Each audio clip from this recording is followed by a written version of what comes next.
तो जामुन जी महाराज इस स्तुति की ज्ञान सर्वभूतानां प्राणो बलम पुराण विष्णु पुराण प्रभु विष्णु अधीश्वरम स्तुति किए। तो उनकी एक कन्या है जाम्बवती भगवान, जो आने का कारण है सब बताया है। ये जो श्यामनंदक नाम का मणि है, इसी को खोजते हुए मैं यहाँ आया है।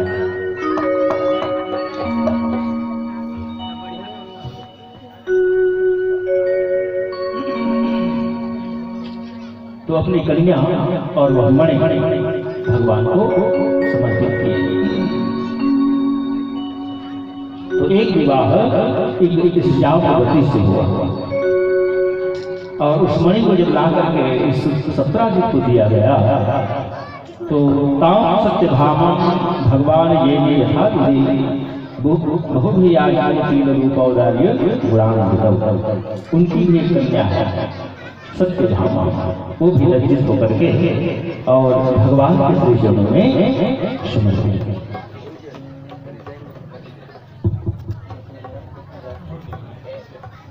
हाँ, ये जो हमारे बीच ये जो बहनें आई थी, इनका परिचय मधुर मधुर स्वर में कितना सुंदर भजन ये गाया है।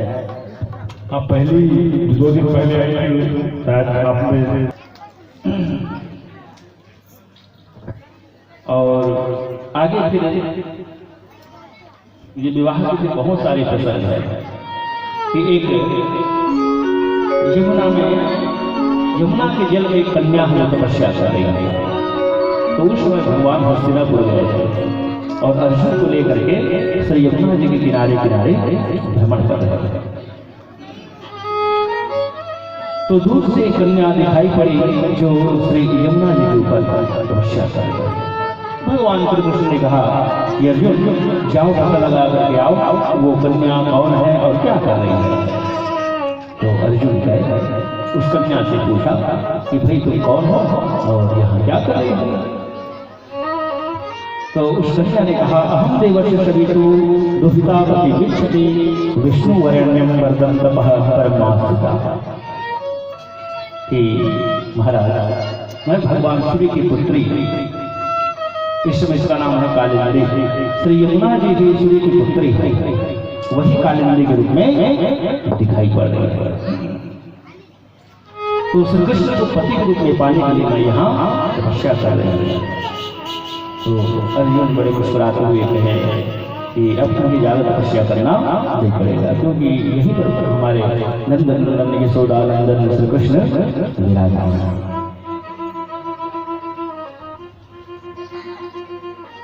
तो भगवान को बताया, तो उस कालिंदी को लेकर के आए और एक विवाह से कालिंदी की शांति हुआ। ऐसे ही एक मित्रवृंद नाम का राजा था, उनकी कन्या है मित्रवृंदा, उनका हरण करके ले आए भगवान। एक नागजित नाम का राजा था, इनके पास 7 लाख बैल थे, ऐसे बैल कि कोई उसको छू भी नहीं पाता था। परंतु राजा की यह प्रतिज्ञा है कि इन 7 बैलों को जो एक साथ नाच देगा उसके साथ उनकी कन्या नागनी जी की विवाह होगी। बड़े बड़े राजकुमार लोग पहुंचते थे, परंतु नाचना तो दूर छू भी नहीं पाते। तो भगवान के लिए केवल खेल ही मात्र था, केवल खेल है। भगवान को कहते हैं जगन्नाथ। तो खेल ही खेल में नाथ दिए और एक विवाह नागपंचमी से हुआ। ऐसा ही भद्रा है और लक्ष्मणा है, ऐसे करके भगवान कृष्ण के अष्टपटरानी हुए। एक भौमासुर नाम का राक्षस वर्णन किया गया है। भौम माने पृथ्वी, और पृथ्वी का पुत्र था ये भौमासुर। ऐसा अत्याचारी था कि सब जगह धर्म कर्म पूजा पाठ बंद करा दिया था। गिरी दुर्गय शस्त्र दुर्गय जलाग्निया ले दुर्गम मूर्पास जुतई हो रही हृणय सतत आपदा। तो ये भयंकर राक्षस 16,001 कन्याओं को बंदी बना करके रखा था। कुमारी कन्याएं हैं, सुंदर सुंदर राजकुमारी कन्याएं हैं। आज के समय जैसे किडनैपर करते हैं, तो ये उस समय का बहुत बड़ा किडनैपर था, कन्याओं का किडनैप करने वाला भौमासुर। तो किसी कन्या का किडनैप हो गया है, हरण हो गया है, तो कन्या क्या करती होगी? रो रही है, बिलख रही है, अपने भाई की याद कर रही है, माता पिता सबकी याद करके रो रही है, विलाप कर रही है। तो वैसे ही राजकुमारी अपने माता पिता घर बंधु सबकी याद करके रो रही है, कोई रक्षा करने वाला नहीं। तो इंद्र को भी दुख दे चुका है यह राक्षस। तो इंद्र भगवान के श्री चरण में आकर के शिकायत किया भौमासुर के बारे में। तो भगवान कृष्ण इस भौमासुर के उद्धार के बारे में ही सोच करके वहां पहुंचा। बड़ा दुर्ग बना करके रहता था, उस दुर्ग को तोड़ना बड़ा कठिन था। भगवान के लिए सद्दुर्ग को तोड़ते हुए, किले बंदियों को तोड़ते हुए भीतर प्रवेश किए। एक मूर नाम का दैत्य था जो सो रहा था, भगवान कृष्ण को देखते ही उठ गया और युद्ध करने लगा। इस मूर नाम के दैत्य का उद्धार किया भगवान। इसलिए भगवान कृष्ण के एक नाम हुआ मुरारी। वो कीर्तन में गाते हैं, श्री कृष्ण गोविंद हरे हे राम। इसी दैत्य को मारने के कारण भगवान का नाम मुरारी बना। बहुत से और राक्षस आए इसमें। अंत में भौमासुर आया, तो भौमासुर से लड़ते भगवान बड़े परेशान हो रहे हैं। क्यों? क्योंकि इनको ये वरदान है कि जब तक इनकी मां नहीं कहेगी या तू मर जाए, तब तक ये राक्षस नहीं मरेगा। अब कौन ऐसी मां है जो अपने पुत्र को मर जाकर करेगी? अगर गुस्सा में कभी निकल जाए, कभी कभी बच्चे बड़े परेशान कर रहे हैं, तो कभी कभी मम्मी के मुख से निकल गए क्या मर जाते, मर जाते, और फिर दूसरा दिन बीमार पड़ जाए तो फिर मम्मी सोचेगा मही कहने देखकर से मेरे बेटा नरक है, हाँ तुरंत डॉक्टर बुलाएगी, दवाई करेगी। हाँ तो कोई माँ जो है अपने पुत्र को नहीं कह सकती। जननी जन्म भविष्य स्वर्गागति गरीयसी। जननी और ये जन्म भूमि स्वर्ग से भी बढ़कर के होता है, इसलिए माँ का कभी अपमान नहीं करना चाहिए।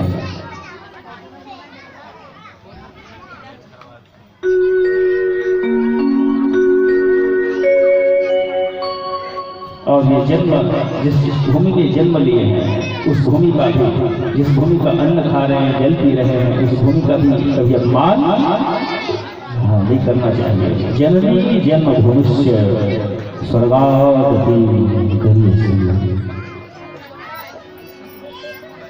तो ये जो सत्यभामा है, यह पृथ्वी का ही अवतार है। अष्ट प्रकृति जो वर्णन किया गया है, वही अष्ट पटवानियों के रूप में ये दिखाई दे रहे हैं। तो पृथ्वी जो तत्व है, प्रकृति है, वही सत्यभामा है। तो सत्यभामा को जब लेकर के आए और उनके सामने जब युद्ध होने लगा और भौमासुर के द्वारा जब भगवान को भौमासुर जब मार रहे हैं, तो सत्यभामा को बहुत खराब लगा, अच्छा नहीं लगा, क्योंकि मुंह से जब ये निकला जहां तो मर जाए, राक्षस से निकले, तब जाकर के भौमासुर का उद्धार। इस समय माँ धरती भगवान श्री चरण में प्रार्थना की, नमस्ते देव देवी संचक गदाधर भक्ते रूपाय परमात्मने नमस्ते। ऐसे दूसरी स्थिति किए। तो इस भौमासुर का उद्धार किए और 16,100 राजकुमार कन्याओं को मुक्त किए गए। सीधा विवाह नहीं कर लिए भगवान। पहले तो ये कन्याएं अपने अपने घर गए, तो सब माता पिता भाई सब दरवाजा बंद कर दिए कि तुम इतने दिनों तक घर से बाहर थे, समाज में हमारी अभियत हो जाएगी, नाक पड़ जाएगी, हम तुम्हें नहीं रख सकते, समाज के लोग हमें छोड़ देंगे। कोई रखने को तैयार नहीं हुआ। इसलिए कन्या कहीं घर से 2-4 दिन कहीं अलग कहीं चली गई तो फिर न जाने क्या क्या चर्चा होने लगती है समाज में। इसलिए कन्याओं को चाहिए कि अपने माता पिता भाई की मर्यादा में रहे,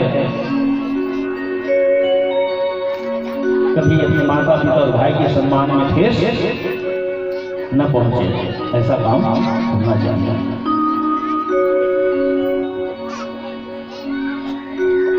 तो ये कन्याएं कहाँ जाए? तो एक बार पुनः श्री कृष्ण के चरण में जाकर के निवेदन की तो या फिर आत्महत्या करके तो सबकी रक्षा के लिए भगवान श्री कृष्ण ने 16,100 कन्याओं के साथ एक साथ विवाह किया। ऐसे करके भगवान के कुल टोटल कितने हो गए? 16,158। अब आप लोग सोचेंगे महाराज भगवान जब इतने कर सकते हैं तो 2-4 तो हम लोग भी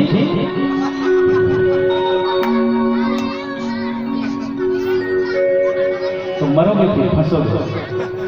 एक पत्नी इतना हालत बन रहता है कि जिंदगी भर भुगतते रहे। एक ही पत्नी जो है इतना हालत बन कर देता है तो ज्यादा सौंफ मत बढ़ाओ। बोले वृंदावन बिहारी लाल की जय।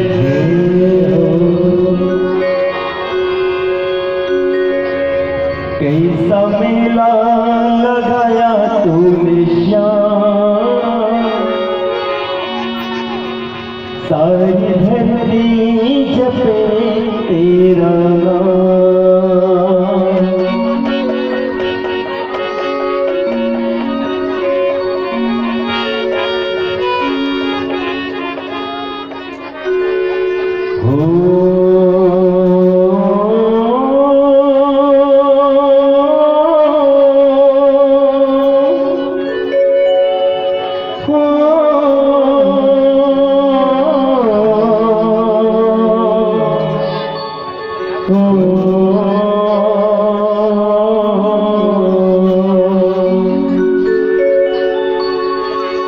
जिस भजन में राम का नाम न हो, उस भजन को गाना चाहिए। जिस माँ ने हमको जन्म दिया, दिल उसका दुखाना चाहिए। जिस पिता ने हमको पाला है, उसे कभी सताना चाहिए। चाहे पत्नी कितनी भी प्यारी हो, सब भेद बताना चाहिए। चाहे पत्नी कितनी भी प्यारी हो, सब भेद बताना चाहिए। चाहे भाई कितना भी बैरी हो, उससे राज छुपाना चाहिए। चाहे बेटा कितना भी लाडला हो, उसे सिर पे चढ़ाना चाहिए। चाहे बेटी कितनी भी लाडली हो, घर घर में घुमाना चाहिए। चाहे सुख में हो चाहे दुख में हो, हरि नाम भुलाना चाहिए। चाहे कितनी भी अमीरी आ जाए, वादा को भुलाना चाहिए। बोलिए वृंदावन बिहारी लाल की। चलिए सभी मेरी तालियों के साथ संगत करेंगे। सारी दुनिया आज राधे राधे का जाप करते हैं। आप सभी एक बार के साथ राधे राधे। कैसा मेला लगाया तूने श्याम, सारी धरती जपे तेरा नाम। कैसा मेला लगाया तूने श्याम, सारी धरती जपे तेरा नाम। कैसा मेला लगाया तूने श्याम, सारी धरती जपे तेरा नाम। तेरा नाम कैसा मेला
उस समय प्रभु ने अपने एक उंगली में गोवर्धन पर्वत को उठा करके सभी की रक्षा की।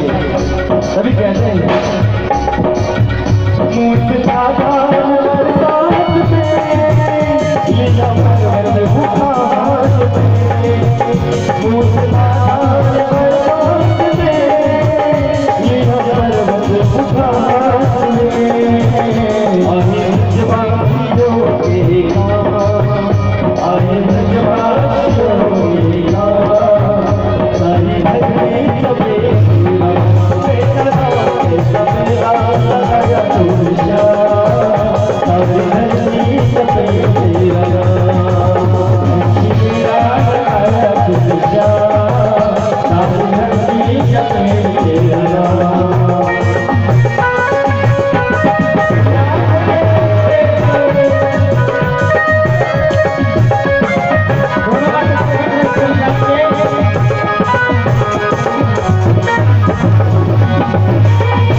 जब धन को मारना था तो कान्हा जी इंतजार नहीं किए, वक्त आने के बाद चले गए कंस के सामने और बेफिक्र होकर कंस को मारना। कोई बात नहीं जीता, कोई बात नहीं करनी होगी, अपने माता पिता को मुक्त करना है कंस से। ये विचार कृष्ण जी ने कंस का संहार कर दिया। और कहते हैं कंस वध कर दिया माता कैसे कंस वध कर दिया माता कैसे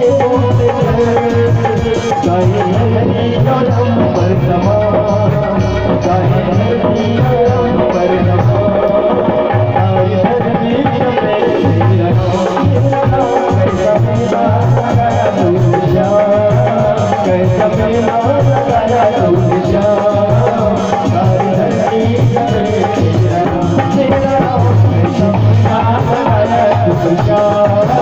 सारी धरती सफेद लगा सवेरा लगाया तुझा सारी धरती सफेद लगा सवेरा लगाया तुझा सारी धरती सफेद लगा।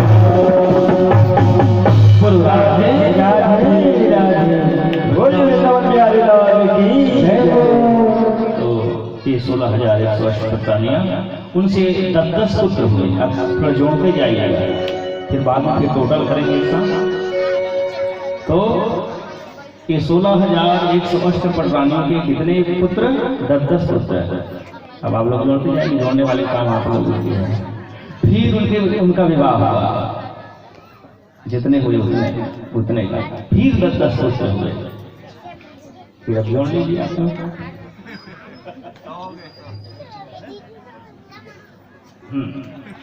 शुरू से और रिकॉर्डिंग हो रही है। तो भगवान श्री कृष्ण के 16,108 पटरानियां, उनके 10-10 पुत्र हुए।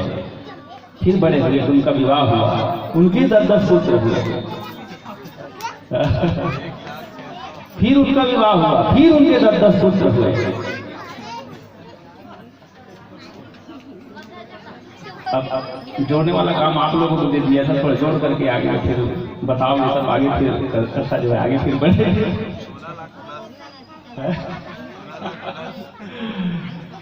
तो इस तरह से हाँ, टोटल श्रीमद् भागवत में बताया गया 56 करोड़ यदुवंशी। कितने? हाँ, 56 करोड़ ऐसे यदुवंशी निवास करते थे और एक साथ बड़े प्रेम से भाव से सब रहते थे। कहीं कोई शिकवा शिकायत नहीं है। भगवान से किसी जीव का, किसी व्यक्ति का तुलना नहीं हो सकता कि भगवान से मुँह करके दिखाऊं इसे।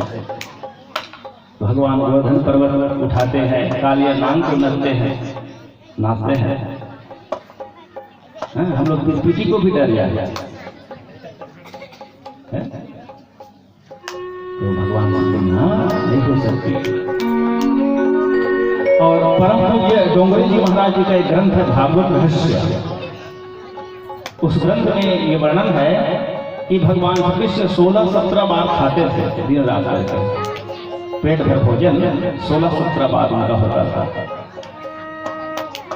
तो फुल पावर भी था, क्योंकि 16,108 पटरानियों को चलानी है तो पावर भी नहीं होनी चाहिए। वैसा भगवान लीला करते थे। एक बार नारद जी को लगा कि हम लोग, हमारे लोग ऐसे कहने वाले हैं, उनके घर कोई झगड़े लड़ाई हो जाए करके, इनके तो इतनी सब लंबे चौड़े परिवार हैं, तो जा करके देखें सब क्या क्या हो रही है। तो आज नारद जी कीर्तन करते नहीं आए, चुपके से आया, क्योंकि पता लगा तो कहीं से छूट करके अब रुक्मणी जी की महल में गए। भगवान वहां भोजन कर रहे, बिल्कुल शांति है, आनंद है। तो नारद जी ने देखा, अरे यहाँ पर तो भोजन कर रहे हैं, बढ़िया।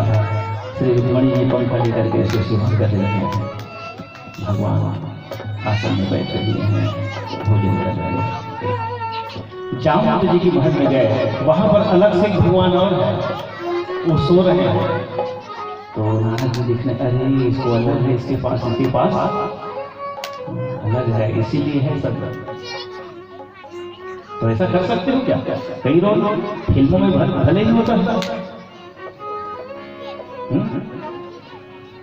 भगवान कृष्ण से अनंत रूप बना सकते हैं। सत्यभामा जी की महल में गए, वहां बच्चों के साथ भगवान खेल रहे हैं, तो यहाँ से कृष्ण अलग है।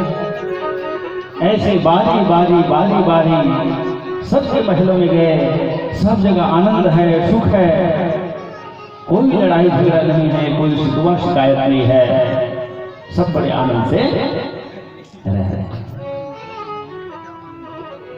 तो अमित रूप प्रगटे ही काला और जथा जोग मिले सवही कृपाला।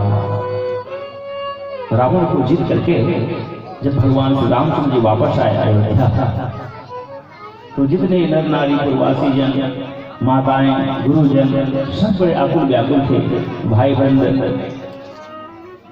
कि मैं पहले मिलूं, मैं पहले मिलूं, मैं पहले मिलूं, सब लोग आतुर हो गए।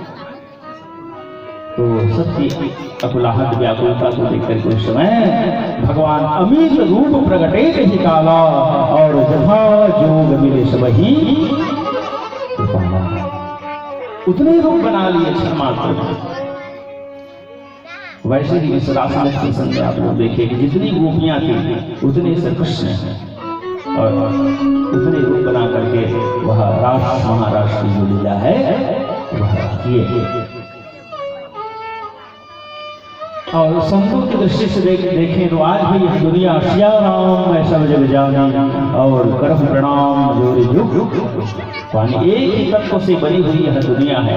उसको कहते हैं सर्वम खलविदम ब्रह्म, एक ब्रह्म से एक ईश्वर से बनी हुई है दुनिया है जो अलग अलग जाति अलग अलग रूप, ये माया का ऐसा सृजन ऐसा भेद उत्पन्न कर दिया कि सब अलग अलग दिखाई पड़ते हैं और वास्तव में सब क्या है, एक ही है, एक ही ईश्वर से सब पैदा हुए हैं। और ये जो भेद उत्पन्न करे उसके नाम माया है। जहाँ भेद उत्पन्न हो वह माया है। तो ये दो प्रकार की माया की चर्चा किया गया था कि आदि शक्ति ही जग बजाया और सौर ही हो रही है माया। और एक जगह कहा गया विद्या अपर अविद्या बहु, कि एक विद्या माया और एक अविद्या माया। तो श्री दुर्गा जी, श्री सीता जी, श्री राधा जी यह विद्या माया है, इनका आश्रय लेने से भगवत प्राप्ति होगी। और अविद्या माया कौन है? ये शूर्पणखा है, मंथरा है, ये सब अविद्या माया है। जीवन में आए हुए भगवान को भी ये दूर कर देंगे। इसलिए मंथरा जब आती है तो भगवान अयोध्या पूर्वासी जीवन से दूर हो जाती है। शूर्पणखा जब आती है तो श्री सीताराम को अलग कर देती है। और हाँ, ये मंथरा की दृष्टि यही है कि जहाँ से भेद उत्पन्न हो वहां से देखती है। ये चार पुत्र है, श्री राम, भरत, लक्ष्मण और शत्रुघ्न। किनके पुत्र हैं? श्री दशरथ जी के। परंतु ये मंथरा वहां से नहीं देखती। कहां से देखती है कि कहीं ये राम कौशल्या का पुत्र है, भरत तुम्हारा पुत्र है, ऐसे भेद उत्पन्न करती है। पिता की दृष्टि से कोई भेद नहीं है। अगर मंथरा ये कहती कि भाई ये चारों पुत्र तुम्हारा श्री दशरथ जी के पुत्र है तो वहां से नहीं देखती हो, जहां से भेद उत्पन्न हो। यही तो माया है, अपना अपना होता है पराया। हाँ, ये किसका मंत्र है? मंत्रा वाली मंत्र है जो हम सब लोग जपा करते हैं। हम लोग भी क्या जपते हैं? हाँ, अपन होते पराया पराया। तो देखिए होंगे कभी कभी जो अपना होता है वो भी कितना कष्ट देता है, और जो पराया जिसको कहते हैं वो कभी कभी हाँ सुख दे, शांति दे, सहयोग करे।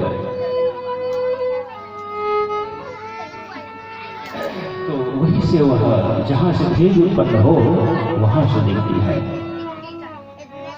मंथरा।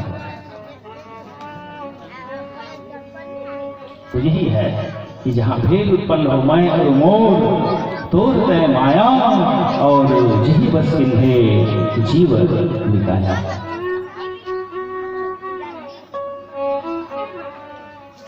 इस माया के बारे में पुराणों में और वर्णन है कि एक बार नारद जी के मन में आया कि भाई ये भगवान की माया कैसी है, इसको प्रत्यक्ष देखें। तो भगवान से जाकर के विनय किया, प्रार्थना किया कि महाराज ये जो माया माया कहा जाता है ये माया क्या है, हमें दिखाइए। तो भगवान ने ऐसे बहुत समझाने का प्रयास किया कि नारद जी तुम भजन करो, ये माया के चक्कर में मत पड़ो। परंतु नारद जी जिद कर दिए, नहीं महाराज आपकी जो माया है उसको मैं देखना चाहता हूँ। तो श्री यमुना जी के किनारे ले गए भगवान महाराज जी। नारद जी के मन में स्नान करने की इच्छा हुई कि महाराज हम लोग यमुना जी के किनारे आए हैं तो स्नान कर लेते हैं। भगवान रथ पर बैठे हुए थे। अब जो भी नारद जी यमुना जी में डुबकी लगाए, भयंकर बाढ़ आ गई यमुना जी में, बहने लगा बहने लगा बहने लगा, बहते बहते बहते बहते बहुत दूर चला गया। और तब बहते बहते बहुत दूर एक किनारे की ओर जब पहुंचा तो उधर से एक हाथी है, पीछे पीछे प्रवासी जन है, हाथी माला लिया हुआ था और पीछे पीछे महाराज की जय हो, महाराज की जय हो, महाराज की जय हो, ऐसे करते हुए सब प्रवासी जन हाथी के पीछे पीछे आ रहे हैं। अब वो हाथी आया और यही जो नारद जी जो बह करके तट की ओर गया है, वो नारद जी के ऊपर उस माला को पहना दिया। महाराज की जय हो, महाराज की जय हो, महाराज की जय हो, ऐसे करके अब उसको राजगद्दी पे बिठा दिया। मानो उस राज्य का ऐसा नियम था कि राजा के मरने के बाद ये हाथी जिसके गले में माला पहना देता था उसको राजा बनाया जाता था। तो नारद जब राजा बन के बहुत सी रानियां हैं, ओ राजा विराज महाराज सेवक सेविकाएं तुरंत आज्ञा देता है, तुरंत सब काम होने लगते हैं। ऐसा सुख ऐसा आनंद नाती पोते राजपाट स्त्री पुत्र, ऐसा वो नारद जी खो गए, सबको भूल गए, अपने वीणा वगैरह भजन वगैरह सबको, अपने आप को राजा ही समझने लगा। उसको यह ख्याल नहीं रहा कि मैं नारद जी हूँ, ऐसा सब भूल गए, अपने आप को वो राजा ही मानने लगा।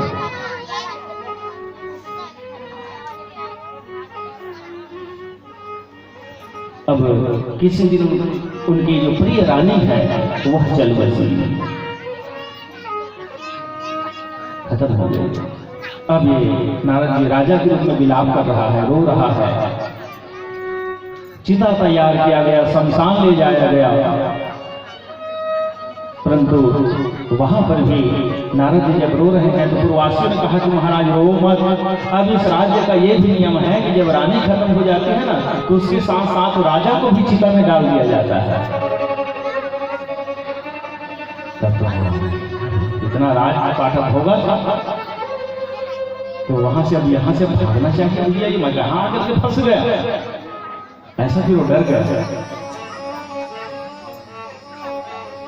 और जो फिर ऐसे डर करके ऐसे निकला तो पता चला कि यमुना जी में जल स्नान करने गया था, भगवान रथ पर चढ़े हुए थे। तो क्षण मात्र में कहां से कहां राजपाट पुत्र सब उसको मिल गया और अभी क्षण भर में कहां पहुंच गए। इसको कहते हैं माया। माया माने भगवान की जादू। जैसे जादूगर अपने जादू से क्या क्या सब दिखलाता है, वैसे ये पूरा संसार जो है भगवान की जादूगरी है। तो जैसे जादूगर की जादू है तो जादूगर उसको ज्यादा समझेगा। कोई और समझता है क्या? जादूगर की जादू को एक व्यक्ति और समझता है, उसके साथ जो उसका चेहरा रहता है जिसको जमूरा कहते हैं, तो जमूरा भी थोड़ा थोड़ा समझता है। तो इस दुनिया का जमूरा कौन है? जादूगर भगवान है। जमूरा ये संत लोग जो होते हैं ना वही जमूरा है। थोड़ा थोड़ा ये लोग भी समझते हैं, इसीलिए थोड़ा डर करके रहते हैं लोग माया से कि हम भी इस माया चक्कर में न फंसे।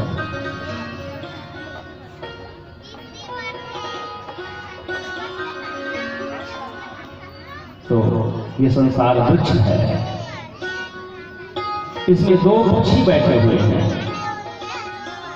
कई प्रकार के फल लगे हुए हैं। तो एक पक्षी को कुछ नहीं चाहिए, वह उस फलों की तरफ देखता भी नहीं है, उसको कुछ चाहिए भी नहीं। और एक पक्षी ऐसा है जो फलों को देख देख करके लग जाता है। तो कौन कौन है पक्षी? तो एक तो भगवान है और एक जीव है। तो भगवान को क्या चाहिए संसार में? वो तो अपने आप में ही पूर्ण है, उन्हें संसार की किसी चीज की जरूरत नहीं है। लेकिन उसके साथ जो जीव है वह संसार के पदार्थों को जब देखता है तो लग जाता है, इसको पा जाऊं, इसको पा जाऊं, इसको पा जाऊं। तो ये संसार रूपी वृक्ष का फल जो है कड़वा ज्यादा है, मीठा कम है। इसलिए संसार के चक्कर में जो रहता है ना उसको ये कड़वा ज्यादा मिलता है, मीठा कम ही मिलता है। वैसे ये दुनिया माया के बारे में वर्णन किया गया है। बोली वृंदावन बिहारी लाल की जय।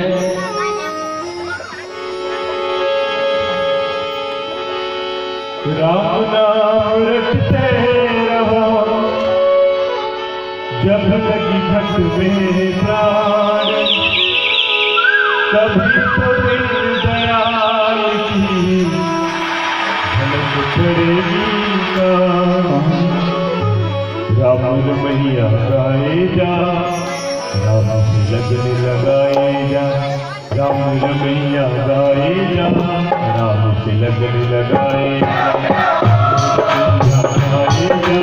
राम से लगन लगाए जा, राम मैया गाए जा, राम से लगन लगाए जा। राम ही सारे राम तुम्हारे, राम ही सारे राम तुम्हारे, राम गाए जा, राम मैया गाए जा, राम से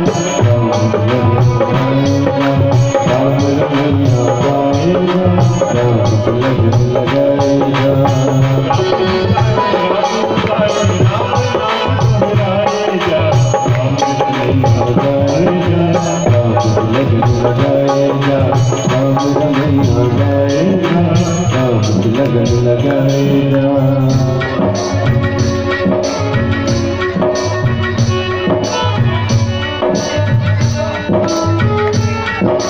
से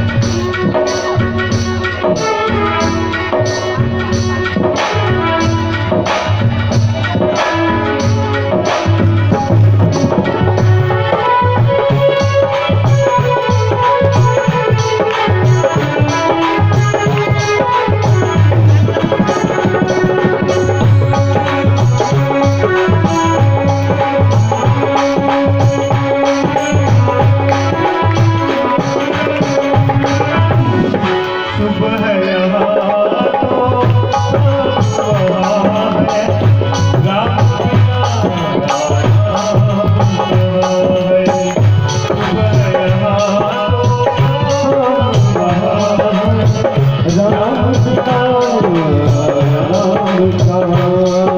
लगाए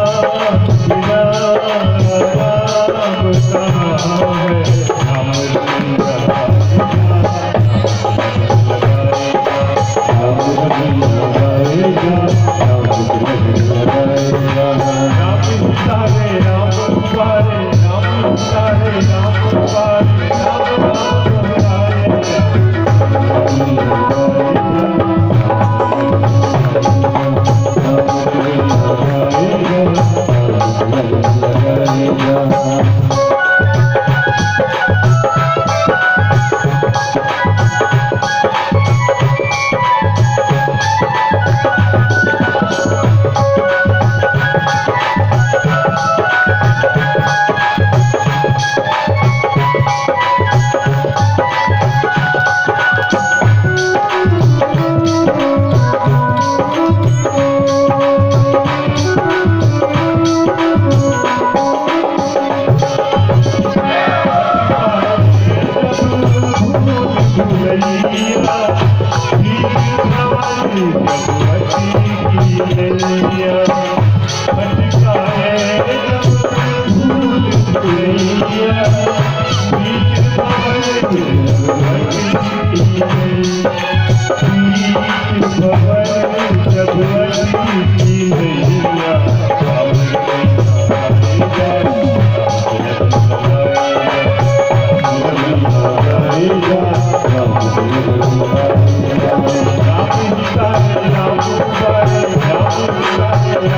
Ram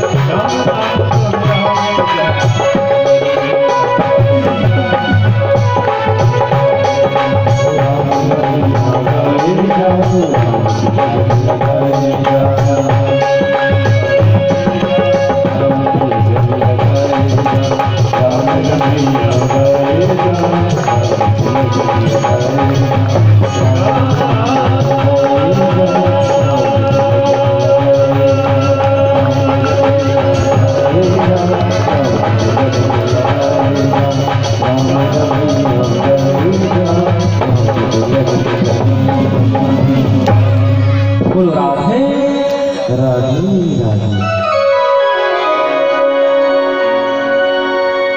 तो आगे चल करके एक सुंदर कथा वर्णन कवि महामणि श्री सुखदेव जी कहने लगे कि राजा एकदा उपवनं राजन्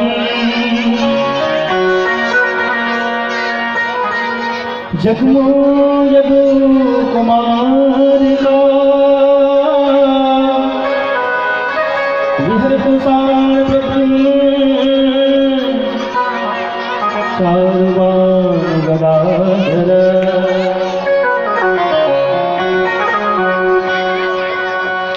क्रीडित्वा सुचिरं तत्र विचिन्वता पिपासिता विरया बुद्धि विकासे भगवान हो रहा। विरया बुद्धि विकासे भगवान हो रहा। ताली बजा के बोल ये बोल राधा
सुदामा का जो पवन चरित्र श्रीमद् भागवत में वर्णन किया गया है इस प्रकार है।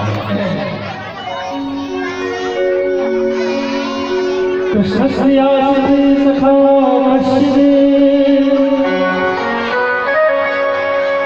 ब्राह्मण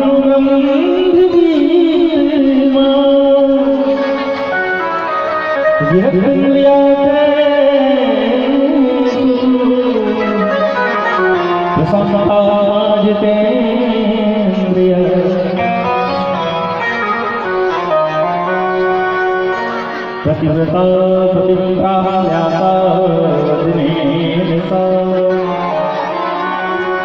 दरिद्रा सीदमाना रेतमाना दिगम्य च कृष्णस्य आसक्ता कृष्ण ब्राह्मणों ब्रह्म सुदामा जी का नाम लेकर के परिचय ये दिया गया है श्रीमद् भागवत। कहा कोई ब्राह्मण भगवान कृष्ण का सखा था तो इसके संकेत ये है इतने प्रगाढ़ पुत्र थे ये श्री कृष्ण सुदामा जी की भूमिका कि केवल सखा कहने से दुनिया को पता चल जाती थी कि बस सुदामा जी की चर्चा हो रही है। एक एक शब्द सुदामा जी के लिए इतने महंगे महंगे शब्द लिखे गए हैं कि सुदामा जी संसार के विषयों से विरक्त था। कोई सुधारण हो भीख मांगने वाला ही कोई ब्राह्मण रहा हो कोई बात नहीं है। विरक्त इंद्रियों को वश में करने वाले प्रसन्न आत्मा था, शांत रहने वाला था, जितेंद्रिय है, अपने इंद्रियों को वश में करके रखेगा। तो वर्णन आता है कि इधर से भगवान कृष्ण विद्या अध्ययन करने को गए थे और उधर प्रबंधन से सुदामा जी आए थे। ये महाकालेश्वर यहाँ पे शांति बने ऋषि का आश्रम है।